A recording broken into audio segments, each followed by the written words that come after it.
بسم الله الرحمن الرحيم. باب الفتيا وهو واقف على ظهر الدابة أو غيرها. چې دا باب د الفتیا معنا فتوا ورکول او فتوا وای چې څوک تانه د یو شرعي مسلې ته پوښتنه کوي تاغه ته جواب ورکي دغه جواب ته وای فتوا ورکول یعنی د سوال جواب ورکول د ته وای فتوا دغه ته فتوا وای او فتیا عربی کې ورته دا وای نو د باب مقصد هم دا دی چې باب الفتیا دا باب دی چې یو استاد چاله د شرعي مسلې جواب ورکي د مسلې ته پوښتنه کړي دا غي جواب ورکي او په داسې حالت کې ورکي چې وهو واقف على ظهر الدابه چې هغه خپل ناس یا ولاړې د سورلې په ملا باندې سورلې ظاهر خبره هغه وخت کې چې کوم سورلې واغه د اسو یا خرو یا د سیبل کوم اوخو د چې کوم زناور دابه د سلور خپې والا زناور داغه په ملا باندې ناشتي او په دې حالت کې هغه د شرعي مسلې سوال جواب ورکي د دې په اړه کې دا باب دی او غیرها یاد دین علاوه مطلب دا چې یو هدي باب کې دا مسلم بیانېږي او یو د دین علاوه بل مسلم پکې نور مسائل پکې راځي دا د علم اهمیت خو دي کنه چې علم دومره ضروری او اهم شی دی چې د دې سوال کول ضروری دي او ځان پوهه کول دا ډېر اهم دی او دا غي د پاره هغه استاد پابند نه دی چې لاندې راکوشي او تا ته په ولاړ باندې یا پناسته جواب درکې یا څه خاص اهتمام ورلو کی نه د علم اهمیت او د شرعي مسلې اهمیت دومره ډېر دی چې په دې کې استاد د دې خبرې پابند نه دی بلکې چې په هر حالت کې بس د مسلې جواب ورکا او داغه هغه علمي مسله هغه علمي سوال هغه ختم کړه ضروری دی نو کته ولاړې کته ناشته او کته په هر ځای کې بس داغه سوال جواب دا ورکه د علم اهمیت بیانول دي او د دې په مقابله کې یو بل شی راځي هغه ته وایي فیصله قضا لکه یو شرعي مسله ده یو لانجه ده او هغه د قاضي په عدالت کې هغه مسله راشي نو هغه کې ظاهر خبره قاضي هم د هغه مسلې حل د قرآن او سنت مطابق ورګي شریعت مطابق به هغه فیصله کوي نو هغه فیصله د پاره چې کله قاضي او جج فیصله کوي نو دا ضروری دا غي د لپاره شرایط دي یعنی دا ضروری ده چې هغه به په ولاړ باندې نه ناست باندې وي یا په سکون کې وي غصه باندې صحیح ده او ډېر وګي باندې یا ډېر تګي باندې د حالات کې چې دا دماغ سټي او هغه به جواب ورکړي نو خاص اهتمام وي او شرعي مسلې د لپاره دومره اهتمام ضروری نه دی لکه مخکې حدیث راشي نبی رسول الله نه صحابي ته پوښتنه کو او هغه په اوخ باندې ناستو ډایرکټ کې جواب ورکړو نو دا جایز ده او بل هغه کې مسله دام ده کنه قضا مسله کې چې قاضي خپل مسله په هغه باندې زبردستی دغه کولم شي چې دا کار وکړي او مفتی یا چې کوم عالم دی هغه چې کله د یو مسلې سوال جواب ورکړي نو هغه د دې پابند نه دی چې په هغه باندې هغه کار لازمی تور باندې ووم کی چې ته دا کار وسوم کا بس د مسلې سوال جواب ورکول ضروری دي نور په هغه باندې هغه کار لازمی کول دا د ذمہ داری نه ده لیکن یو جج دی کاغه یو فیصله ووري او یو فیصله وکړي نو په هغه فیصله باندې د سړی له عمل کولم ضروری او دا جج د فیصله کول مطلب هم دا چې دا په دې عمل کوي او د دې په مقابله کې یو عالم دی هغه د خبرې پابند نه دی بس صرف مسله جواب ورکړي د دې مثال د څه دی کنه چې مثال یو سړی د خپل خزله طلاق ورکو هغه الفاظ د طلاق ولا بیان کړي اوس را له مفتی نه تاسو کوي چې د دې مسلې سهل دی آیا د خزه یا د طلاق شوی کنه دی شوی نو دا هغه کار صرف دومره د چې دا غله جواب ورکړي مثال هغه ته د دومره وای چې د دې سوال جواب دا د چې وای دا طلاق شوی دی اوس هغه بیلیږي کنه بیلیږي هغه دغه مسله ده لیکن سوال جواب دومره کافی دی لیکن جج او قاضي دغه مسله بیل ده هغه د دې خبرې څنګه چې دې پابند دی چې دا جواب ورکړي چې دا طلاق شوی دی دسي هغه په دې باندې پابند دی چې هغه د مجبور کی چې اوس د خزه پریم دی دوه کې فرق پوه شو کنه نو دلته باب الفتیا دلته مطلب دا چې مفتی هغه فتوا جواب چې ورکړي د سوال جواب استفتاء چې کله فتوا جواب ورکړي نو په داسې حالت کې ورکړي چې هو واقف على ظهر الدابه چې هغه د یو زناور یا سوارلې په ملا باندې ناشتي او په داسې حالت کې جواب ورکړي د دې باره کې باب دی او غیرها یا دی باب کې ردین علاوه مسله بیانی کې خبر راځي. نو باب حدیث دا چې وبه قال حدثنا اسماعيل قال حدثني مالك عن ابن شهاب عن عيسى بن طلحه بن عبيد الله عن عبد الله بن عمرو بن العاص رضي الله تعالى عنه. دا صحابي دی عبد الله بن عمرو بن العاص رضي الله تعالى عنه روایت ده چې ان رسول الله صلى الله عليه وسلم وقف في حجة الوداع. یوزلی نبی صلی الله علیه وسلم ولاړو په یعنی وقوف کړو په حجۃ الوداع کې. حجۃ الوداع څه ته وایي؟ حجۃ الوداع کوم یو اخیری حج.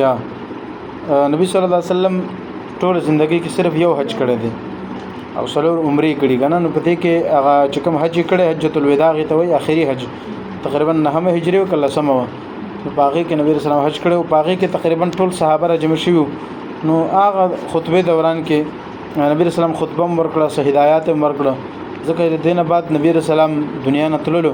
او ټول صحابه اخیری ملاقات او اخیری حج بر د ټیر وګړه قصره د تفصيلات په نور حدیثونو کې راشي. لیکن دلته مقصد دا دی چې حجۃ الوداع اخیری حج نو په دې حج دوران کې څه چلو شو چې نبی رسول الله وقفه بمنا. نبی رسول الله په مینا کې ولاړو اوخ باندې کنه سورلې باندې ناستو اوخ باندې ناستو او وقوف څنګه چې وقوف عرفات کې قیام کول دغه شانتي په مینا کې نبی رسول الله ولاړو. نو للناس د خلکو د پاره يسالونه مقصد دا چې خلک نبی رسول الله نه د مسلې سوال وکي تاسو وکي. فجاءه رجل نو په دې کې یو کس را نبی رسول الله خواته فقال او دا یو فرمایل چې لم اشعر لکه دا ویل چې یا رسول الله لم اشعر یعنی لم اعلم ما ته پته نه و. نو ما څه چلو فحلقت قبل ان اذبح نو ما حلق وکو د دین مخکې چې زه قرباني وکم ان اذبح ز ذبح وکم هغه جانور چې د غضب کم علالکم د علالین مخکې ما خپل سر چې کوم دی هغه حلق وکو. حلق پیژنې کنه هغه حاجیان چې کله خپل سر خري نو هغه ته حلق وای. نو مطلب دا دی چې حلق می پیله وکړو قرباني می رسته وکړه. قال نو نبی رسول الله والسلام او فرمایل اذبح چې ته علاله وکا ولا حرج او هیڅ مسله نشته دی یعنی څه مسله نشته خیر دی. دا جواب ورکو. فجاء اخر نو پدې کې یو دویم کسراله فقال اغه ویل چې لم اشعر اغم دا ویل چې یا رسول الله لم اشعر ما تپته نو. نو فنحرت نو ما نحر وکو. نحرم دغه علاله ته وای ذبح ته او ځکه چې اوس مسله دا ده چې عام زناور بزا یا غوا یا غویا دا شي سړی علاله غي ته ذبح وای او چې کله اوخ علاله کنه نو غي ته نحر وای. کله چې دوه خلل کړي نو فنحرت دا وای چې یا رسول الله مم ذبح او نحر دا مې وکو علاله مې وکړله قبل ان ارمي د رمي نمخ کې د دین مخ کې چې زرمي وکم. رمي څه ته وای؟ هغه شیطان چې ولي کنه وکانو باندې دې ترمي وای. نو د رمي نمخ کې مخ کې ما څه وکړل قرباني مې وکړله. نو زما د پرسو کوم قال نو نبی رسول الله ته په جواب کې ویل چې ارمي ته رمي وکا ولا حرج او اسم مسله نشته خیر ده. نو صحابي فرمایي قال د عمرو بن العاص رضی الله عنه دا راوي دي کنه. نو دا فرمایي چې فما سئل النبي صلی الله علیه وسلم عن شيء چې څه سوالونه د نبی رسول الله نو وشول عن شيء د کوم شی په باره کې هغه شی چې قدمه چې هغه مخکې کړی شوی ولا اخر او نه دا چې هغه مؤخر کړی شوی یعنی مقدم او مؤخر. مقدم او مؤخر پیژنې کنه مخکې رسته. نو دسه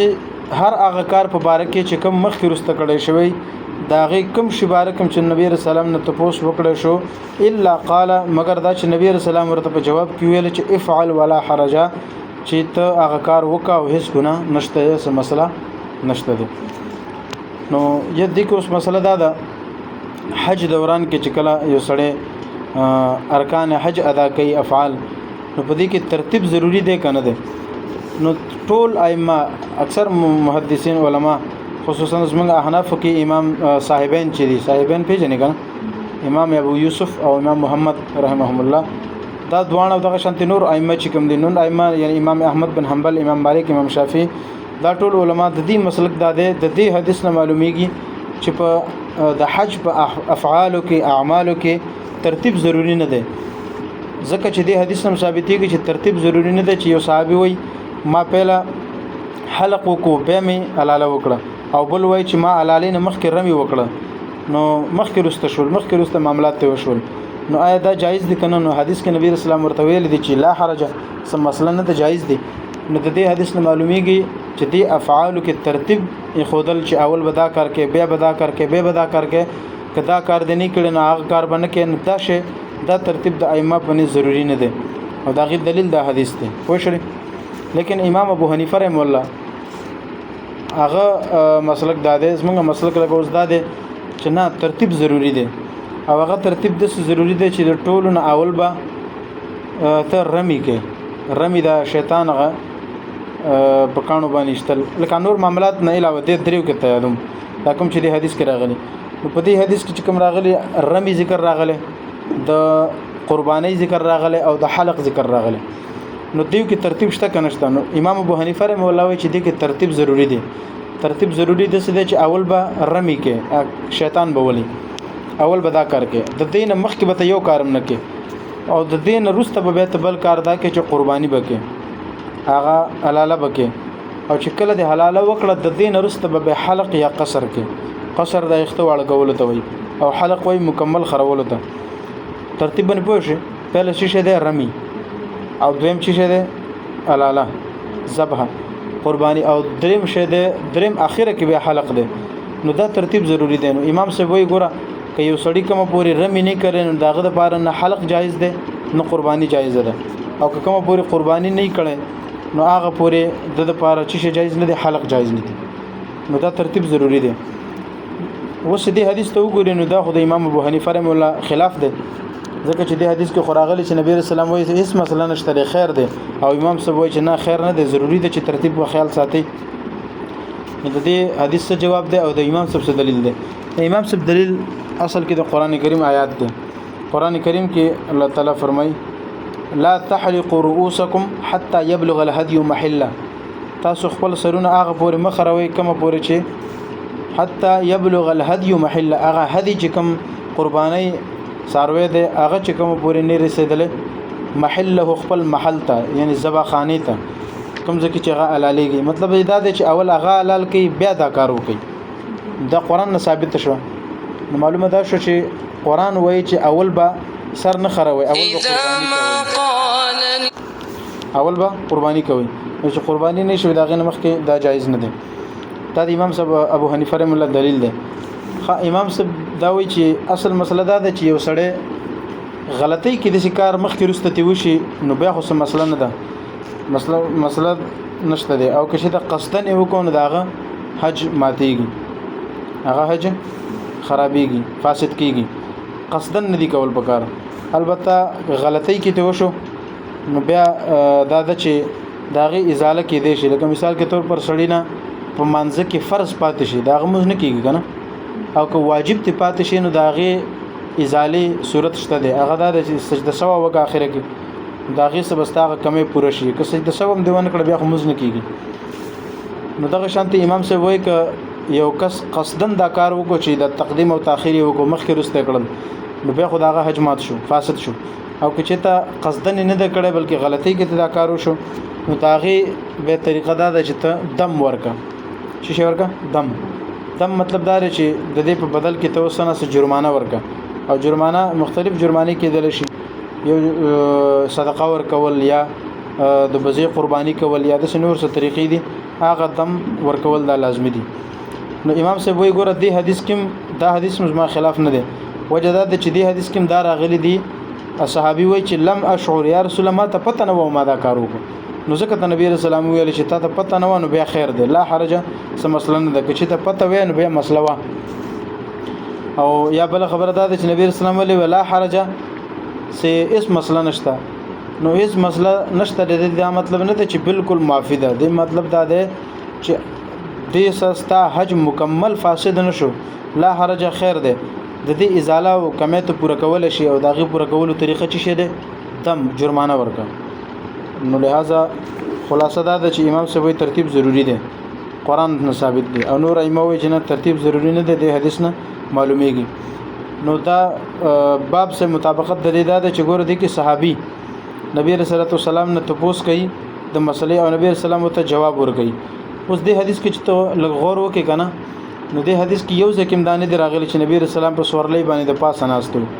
دلته خو راغلی دی چې نبی رسول الله حجۃ الوداع کې په مینا کې ولاړو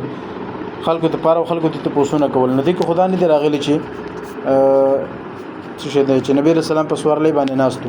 نو دا غي جواب دا دی چې ګوره اصل کې باب کې دوه ټکي راغلي دي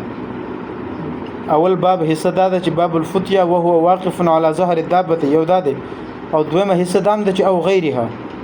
دی باب کې دوه شی راغلي دي چې فتوا ورکول په سورلۍ باندې او د دینه علاوه بارک هم باب ده نو کدی کې سورلۍ ذکر نیم راغلی نو غیرها کې خرازی کنه نو لہذا دا باب سره به مطابقت لري او یا دویم جواب اسانه غدا ده چې دا حدیث دلته مختصر ذکر شوی دی دا حدیث رستم به بار راځي نو رست دا حدیث یو څو زینو کې راغله دی الته په صراحتا راغله دی چې نبی رسول الله په اوخ باندې ناستو دا سوال جواب ورکولو معلومه ده چې سوال جواب هر طریقې سره ورکول شي